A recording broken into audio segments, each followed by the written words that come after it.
السلام علیکم ورحمۃ اللہ وبرکاتہ۔ دوستوں، نبی کریم صلی اللہ علیہ وسلم لوگوں کے ایمان لانے کے متعلق بہت زیادہ فکر مند ہوا کرتے تھے، اور ایمان کی دعوت دینے کے لیے ایک ایک شخص کے پاس کئی مرتبہ آپ صلی اللہ علیہ وسلم جایا کرتے تھے، اور اس سلسلہ میں آپ صلی اللہ علیہ وسلم کو بے شمار تکالیف سہنا پڑی۔ اس کے باوجود نبی کریم صلی اللہ علیہ وسلم مکمل اہتمام کے ساتھ دن و رات اس چیز کی فکر مندی میں گزارا کرتے تھے۔ اسی نہج پر نبی کریم صلی اللہ علیہ وسلم نے صحابہ کرام رضوان اللہ تعالیٰ علیہم اجمعین کی تربیت فرمائی، اور صحابہ کرام رضوان اللہ تعالیٰ علیہم اجمعین بھی دین کی ترویج و اشاعت میں اور لوگوں کو مسلمان کرنے میں، ایمان لانے کے لیے اسی طرح جد و جہد فرمایا کرتے تھے، بلکہ صحابیات بہت زیادہ فکر مند رہا کرتی تھی۔ اسی طرح حضرت شریک رضی اللہ تعالیٰ عنہ ایمان لے آئیں۔ اب وہ خفیہ طور پر مشرکین نے مکہ کی خواتین کے اندر تبلیغ کیا کرتی تھی، اور خواتین کو اسلام کی طرف لے کے آتی تھی، ان کے دین کے متعلق فکر مند ہوتی تھی، ان کے مسائل کے متعلق فکر مند ہوتی تھی، اور خواتین کو تبلیغ کیا کرتی تھی۔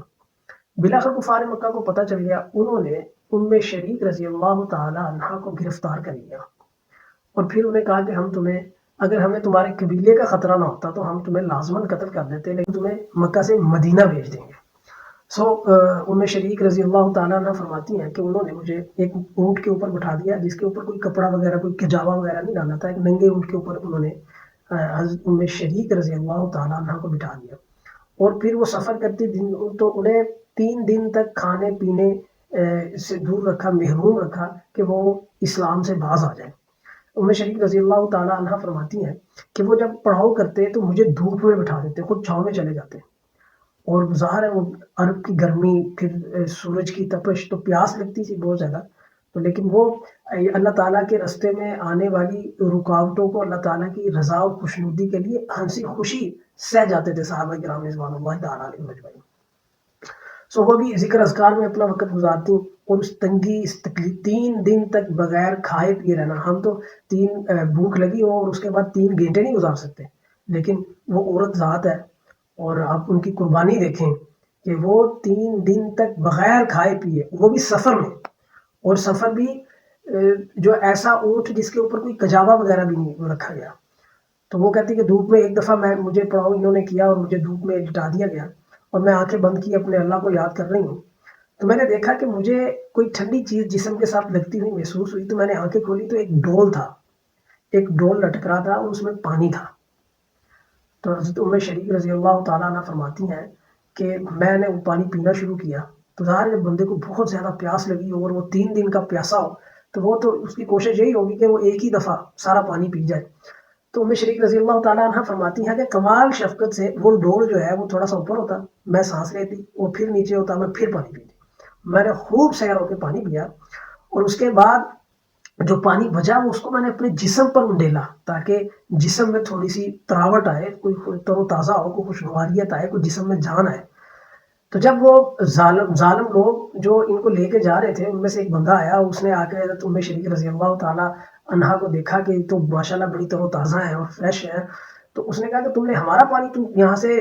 کھلی کیسے، تمہیں تو باندھا ہوا تھا ہم نے، اور تم نے جا کے ہمارا پانی پیا؟ تو انہوں نے کہا کہ اللہ کی قسم، میں نے تمہارا پانی نہیں پیا، بلکہ مجھے تو اس پانی پلانے والے نے پانی پلایا۔ تو اس نے کہا کہ دیکھو، اگر تو تمہاری بات یہ سچ ہے کہ تم نے یہاں سے اپنی رسیاں کھول کر ہمارا پانی نہیں پیا، تو پھر تو واقعی تمہارا جو دین ہے وہ ہمارے دین سے افضل ہے۔ وہ یہ کہہ کر اٹھ کے گیا، اور اس نے جب وہاں جا کے دیکھا تو وہ ان کے جو پانی کے برتن تھے وہ بعینی ہی ویسے ہی تھے جیسے انہوں نے چھوڑے تھے۔ تو وہ تو اسی وقت حضرت شریک رضی اللہ تعالیٰ عنہ کے پاس آئے، اور آ کے انہوں نے کہا کہ بھائی بالکل آپ کا جو دین ہے وہ حق ہے اور سچ ہے، اور وہ اسی وقت ایمان لے آئے، اور حضرت شریک رضی اللہ تعالیٰ عنہ انہیں لے کے نبی کریم صلی اللہ علیہ وسلم کے پاس حاضر ہوئے۔ تو دوستو، اس واقعے میں ایک سبق یہ بھی ملتا ہے ہمیں کہ جو مسلمان ہے اس کا کردار، اس کا کریکٹر، اس کا اللہ تعالیٰ پر یقین اتنا ہونا چاہیے کہ اس کے یقین کو دیکھ کر دوسرے لوگ جو ہیں وہ ان کا ایمان مضبوط ہو، یا جو غیر مسلم ہے وہ اسلام میں داخل ہو۔ آج کل ہم دیکھ لیں کہ ہماری طرف دیکھ کے کافروں کو تو یہ لگتا ہے کہ ہم میں اور ان میں فرق کیا ہے۔ جتنی بھی بری چیزیں اسلام ہمیں منع کرتا ہے اس کو ہم نے اپنے دلوں کے ساتھ لگایا ہوا ہے، اور ہمارے گھروں میں، ہمارے روز و شب میں وہ چیزیں ایسے چل رہی ہیں جیسے وہ نعوذ باللہ من ذالک ہماری کوئی ایمان کا حصہ ہو۔ اور جن چیزوں پہ دین اسلام ہم ایک مسلمان کو کھڑا کرتا ہے ان چیزوں سے ہم کوسوں دور ہیں۔ اور اس میں دوسری بات ہمیں پتہ چلتی ہے کہ ہماری خواتین جو ہیں انہیں چاہیے کہ وہ اپنی بہنوں، اپنے عزیزوں اقارب میں جو خواتین ہیں ان کے ایمان کے متعلق فکر مند ہوں، اپنی بچیوں کے ایمان کے متعلق فکر مند ہوں کہ ان کا دین پہ چلنا اور ان کا ایمان اتنا مضبوط ہو کہ اللہ تبارک و تعالیٰ کے مدد کے جو وعدے ہیں ان کو حاصل کیا جا سکے، اور اللہ تبارک و تعالیٰ کی مدد کے وعدے جو ہیں وہ ان کے اوپر نازل ہو سکے ان کے ایمان اور ان کے کردار کی وجہ سے۔ اللہ تبارک و تعالیٰ مجھے اور آپ کو عمل کرنے کی توفیق عطا فرمائے۔